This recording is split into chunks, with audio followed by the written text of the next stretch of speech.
आपका चेहरा है, लेकिन आपका चेहरा कई दिन के लिए है। जेलवा में आप घुसिएगा ना तो दूगो लोग आपके सामने अब खड़ा नहीं होगा, क्योंकि आपका नेचर और सिग्नेचर बदल चुका है। अब इसका सब है कि हम चाहेंगे जो करेंगे, बिहार को हम बदलेंगे, बिहार को आगे बढ़ाएंगे। तो बिहार ऐसे थोड़े बदलता है मनीष कश्यप जी। बस उन्हें पता था कि हम ये भीड़ इकट्ठा करेंगे, भीड़ दिखाएंगे तो हम चुनाव में वाहवाही लूट लेंगे।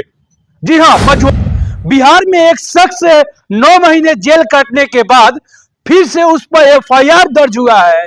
जो आवेदन पड़ा है वो छाड़ा दानों के सीओ के द्वारा पड़ा है। जी हाँ, बिहार में एक शख्स जो 9 महीने जेल काट चुका है फिर बाहर आता है। अब बाहर आता है तो अभी आचार संहिता लगा हुआ है। जी हाँ, चुनाव 19 तारीख से शुरू होने वाला है।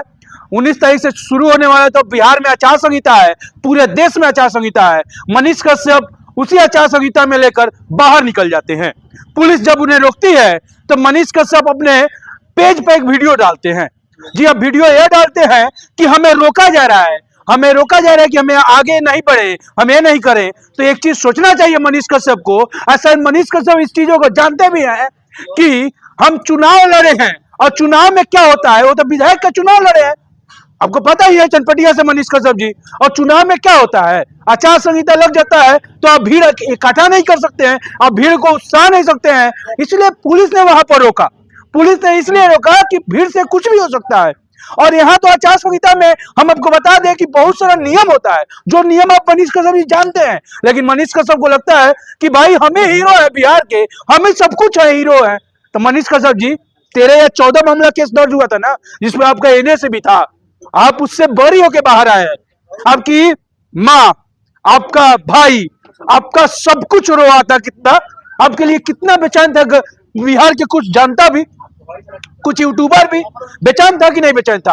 अब फिर आप एक और केस झेलने के लिए तैयार है मनीष कश्यप जी। आप क्या कर रहे हैं, आप क्या मामला चाहते हैं। सीओ के द्वारा आवेदन दिया गया है, आवेदन पड़ा है, और आवेदन इसलिए पड़ा है कि उन्होंने आचार संहिता का उल्लंघन किया है, आदर्श आचार संहिता का उल्लंघन किया है मनीष कश्यप ने, इसीलिए उन पर एफआईआर दर्ज करने के लिए आवेदन पड़ा है।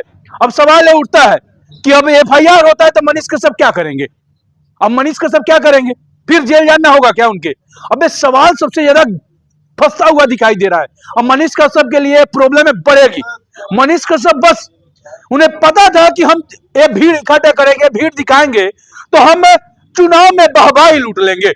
जी हाँ, मझौलिया में वो कहे थे कि आशीर्वाद हम लेने जा रहे हैं, रैलियां करने जा रहे हैं, आशीर्वाद रैली की बात की थी, लेकिन वहां प्रशासन ने उन्हें मना कर दिया।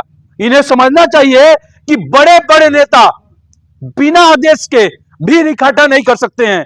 जी हाँ, बिहार के बड़े सीएम भी हो ना, आचार संहिता है तो आप इकट्ठा नहीं कर सकते, क्योंकि इसमें पुलिस होती है पूरा तरह से तनाशा, क्योंकि जानती है कि ये राष्ट्रपति शासन लगा हुआ है, आचार संहिता लगा हुआ है। तो यहां पर हम बस कंट्रोल कर लें, और जिस प्रकार से कंट्रोल करेंगे तभी तो हम रुक पाएंगे। लेकिन मनीष कश्यप है कि हम चाहेंगे जो करेंगे, बिहार को हम बदलेंगे, बिहार को आगे बढ़ाएंगे। तो बिहार ऐसे थोड़े बदलता है मनीष कश्यप जी। बिहार ऐसे नहीं बदलता है कि आप जहां चाहिए तहां कुछ भी कर लीजिए, जहां चाहिए आप हुड़दंग मचा दीजिए, जहां चाहिए कुछ। मानते आपका चेहरा है, लेकिन आपका चेहरा कई दिन के लिए है। जेलवा में आप घुसिएगा ना तो दूगो लोग आपके सामने अब खड़ा नहीं होगा, क्योंकि आपका नेचर और सिग्नेचर बदल चुका है।